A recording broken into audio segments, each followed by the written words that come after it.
Hi everyone, this is Asia Scudder, and I'm returning with part two of the sustainable landscape project that we're working on. Um, this is again just a very small property that was purchased by two people who are just starting out with their first home.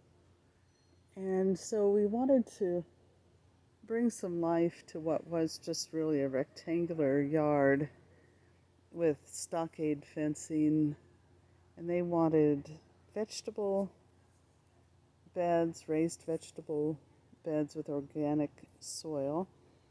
And so they've completed, they've grown kale and lettuce and Brussels sprouts in this raised bed. And here is sort of a mixture of squash and broccoli and snow peas growing up very simply along just some twine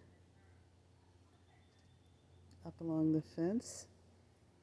And then tomatoes and some more zucchini growing here, chives, parsley. And then along the fence they'd started some blueberries, two blueberry bushes, which are just in their second year, so they're just starting to produce a few extra blueberries. I think maybe they've gotten maybe 50 blueberries, but next year will be a banner year for their blueberry plants. And you can see that there's still some berries that are coming up and will be ripe soon.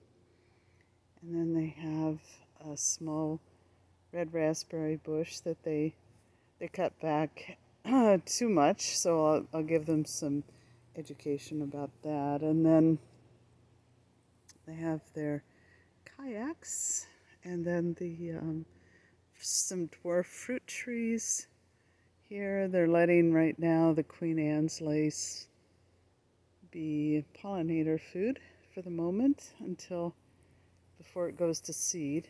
Once it goes to seed, I'm recommending that they cut off the heads because it is such an invasive plant, but you can see that it's providing some good food and nutrition for just some small insects. It looks like even a fly is utilizing that pollen on the Queen Anne's lace. This is one of the dwarf fruit trees. This is a pear tree that they've planted. And then I've added just some strawberries down around the base. So they've had strawberries earlier in the season, and then had them plant red clover, crimson clover in the grass to help improve the soils, which are very sandy and very depleted. And then in the center part, there's sort of an organic shaped native prairie that they planted with goldenrod, daisy fleabane. There's some native grasses here. And then as we walk around the back, they've just started the maturing of a perennial garden. So there is ninebark, which is in the viburnum family, which is a beautiful, beautiful shrub that has four-season interest with the bark and the foliage. These beautiful, beautiful blossoms that come out about this time. It's a good pollinator plant, and then the berries are wonderful for the birds. And then just a hosta, Shasta daisy. They have dogwood tree, again, that I've pruned up just to show that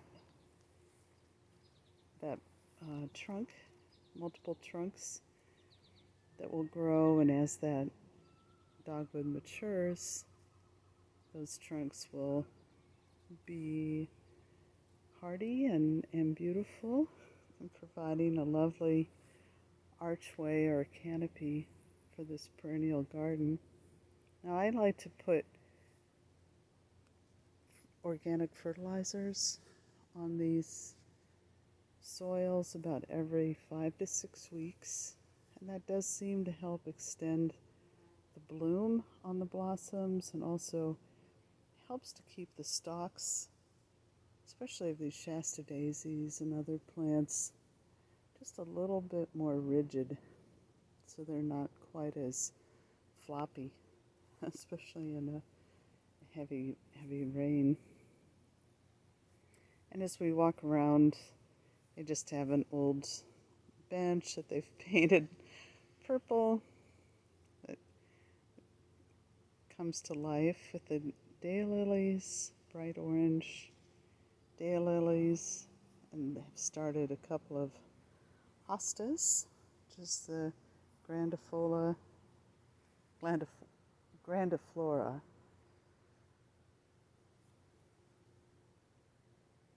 And again, multiple clovers are just being allowed to populate in the lawn area. And it smells so rich and so alive here. And again, this was just a starter project for these two, and they were wanting all organic, sustainable soils, food for pollinators and for themselves. And so the dwarf fruit trees, the raised beds, the raspberries, blueberries, the strawberries, and then it's just lovely little sitting area with annuals, the alyssum, and then the different types of echinacea. So there's white and purple and St. John's wort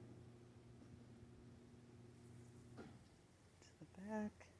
It's just a sapling that started on its own. This little cedar evergreen. I'll just let that go, and then they've added this lovely weeping cherry.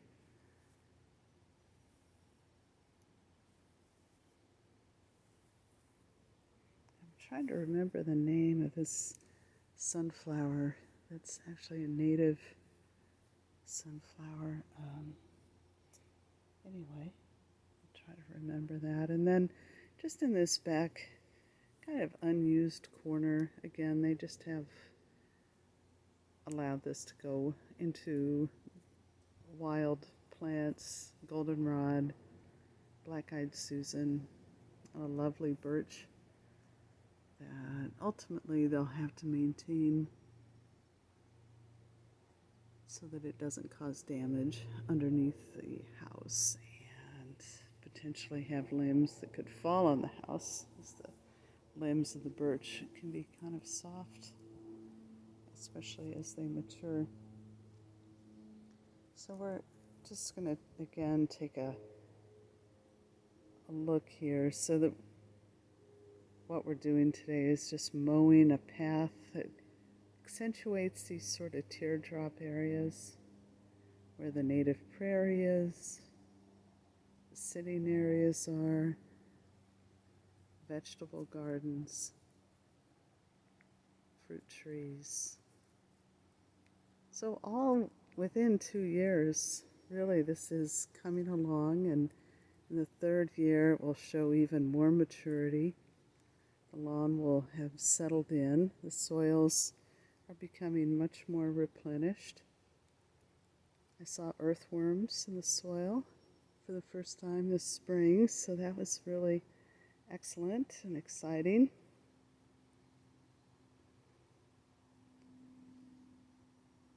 So this prairie system is really working. There's a lot of different types of insects that have been feeding on these plants. So I like it that they've allowed room for humans and insects to settle in together while still providing and managing a small garden to feed their family.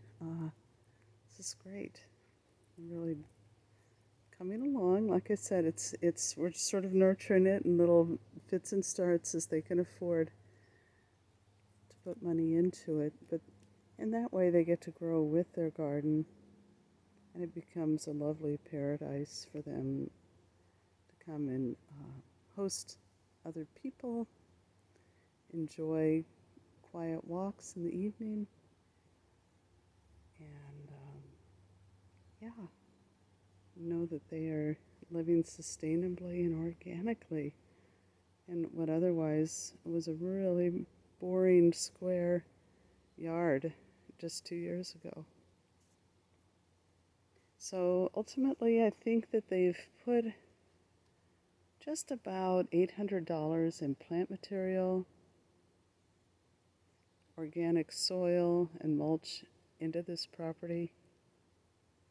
So patience, patience, patience. If they had done this in a quicker fashion, maybe you would triple that amount. So it would have been about $2,500 in landscape materials. But they started out with small plants, and with the organic fertilizers, those have really exploded in growth relatively quickly.